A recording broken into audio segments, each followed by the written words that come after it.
এর আগে আমরা দেখেছি তত্ত্বাবধায়ক সরকার, এখন যেটা বলা হচ্ছে অন্তর্বর্তীকালীন সরকার। এই সরকারকে অনেকেই বলছেন যে ডক্টর ইউনূস সাহেব যিনি আসছেন প্রধান উপদেষ্টা হিসেবে, তিনি তো নিজের কোনো ভোটাভুটির মাধ্যমে আসেননি, তিনি গণতান্ত্রিক যে ভোট পদ্ধতি ওইভাবে আসেননি। তাহলে কি আমরা এটা বলতে পারি এটা ইসলামী সরকার? দেখুন, ইসলামী সরকার হওয়ার জন্য বা খলিফা হওয়ার জন্য অনেক বৈশিষ্ট্য থাকে। তাকে মোত্তাকি পরহেজগার মানুষ হতে হয়, তাকে ইসলাম সম্পর্কে যথেষ্ট জ্ঞান থাকতে হয় এবং তিনি মূলত একজন কি বলবো যে তিনি একজন প্র্যাকটিসিং মুসলিম হবেন। প্রথমত তার এই বৈশিষ্ট্যটা হওয়া উচিত একটা মুসলিম রাষ্ট্রের। হ্যাঁ, একজন মুসলিম রাষ্ট্রের জন্য একজন এই আদর্শিক মুসলিম হওয়াটা এটা জরুরি। এখন আমরা বলতে পারি যে বর্তমানে অন্তর্বর্তীকালীন যে সরকার এখন গঠিত হয়েছে, এটাকে আমরা বলতে পারি যে ইসলামী খেলাফতের অনেকটাই নিকটবর্তী বা এই ধরনের সাধারণত হয়ে থাকে।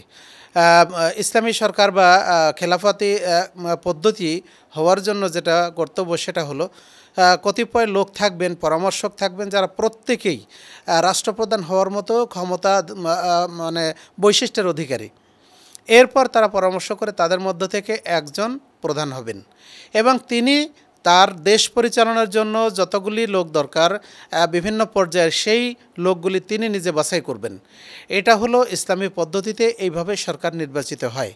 তো এখন আমাদের দেশে যেটা হয়েছে সেটা জনগণের পরামর্শের মাধ্যমেই বা দেশ সম্পর্কে যারা ভালো চিন্তাভাবনা করেন তাদের পরামর্শের আলোকেই বর্তমান এই অন্তর্বর্তীকালীন সরকারের উপদেষ্টাগণ নির্বাচিত হয়েছেন বা মনোনীত হয়েছেন।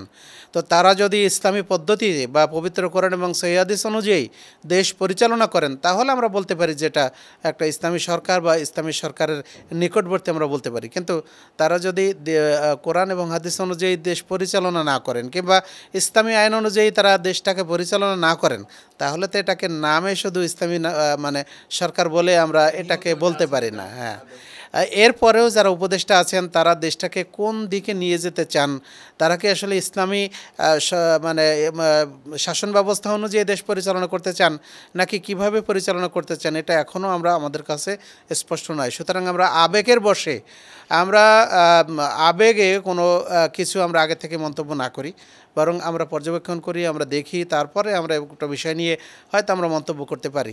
যদি সেটা মানে বাস্তবে রূপায়িত হয় তখন আমরা এটা মন্তব্য করবো ইনশাআল্লাহ।